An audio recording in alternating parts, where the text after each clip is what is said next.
So, about a month ago, Grimes posted a video to TikTok in which she advocated for communism. She made a proposition to the communists, um, suggesting that perhaps we might be interested in some sort of technophile future in which her husband's computers are used to manage the economy. Um, scarcity can be abolished through the rationally coordinated production um, that would come into being if you had a AI replacing the bourgeois or whatever. Um, Now, most people rightly dismissed her as a lunatic, and that's something that I should know about. But at any rate, what she's doing actually has some basis in Marxian theory, and I'd like to point that out. In 1868, Karl Marx wrote the following letter to Friedrich Engels in Manchester. I'm not going to read the whole thing, but I will read the relevant portion. If I can get my computer to work on it.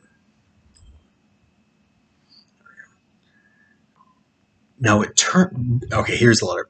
Then it turns out that, assuming the rate of surplus value, i.e. the exploitation of labor as equal, the production of value and therefore the production of surplus value and therefore the rate of profit are different in different branches of production.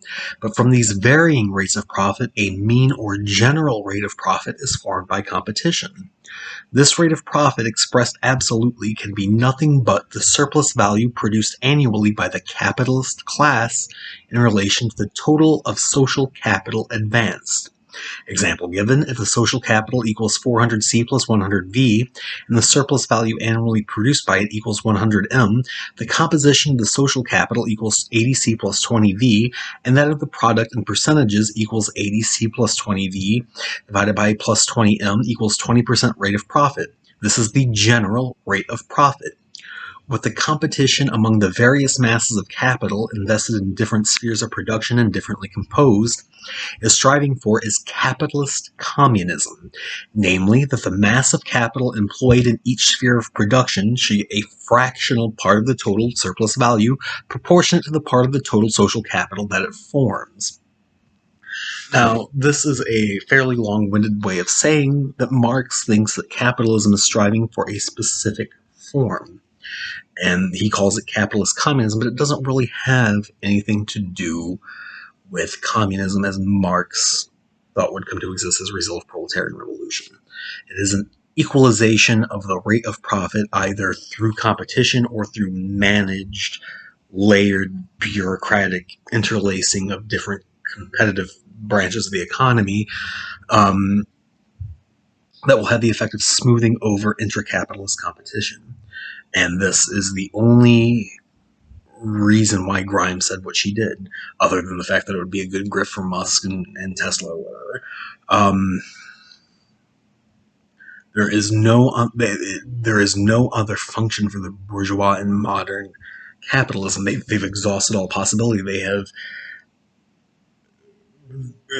have thinned the ranks over the years by taking roles that used to be performed by owners themselves and adding strata after strata of middle-class managerial layers to that. What they call, again, the PMC.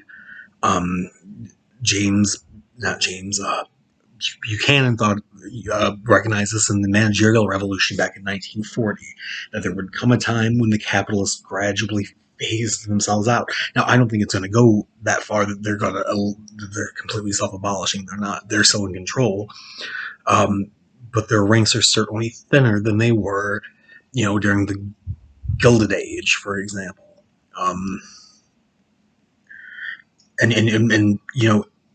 Between the late Reagan years and the early Clinton years, for instance, you would be hard-pressed to find a recognizable bourgeois figure the way that like Elon Musk and et cetera are recognizable now, Bezos, whatever.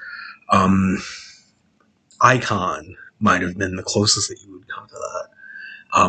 But that wasn't the case, during the age of the Rockefellers and Carnegie and et cetera, et cetera. So that comes and goes, that waxes and wanes.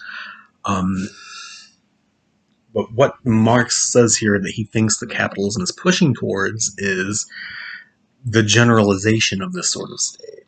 He thinks that either maybe through technology or maybe through social arrangements, I don't think it makes that much of a difference, that capitalism will become managed and consciously regulated so as to smooth out social contradictions and to render the functioning of capital as a totality more linear, if that makes any sense.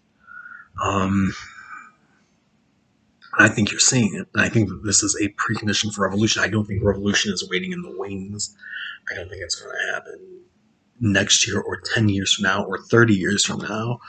I think that you were seeing the maturation of capitalism as a global system.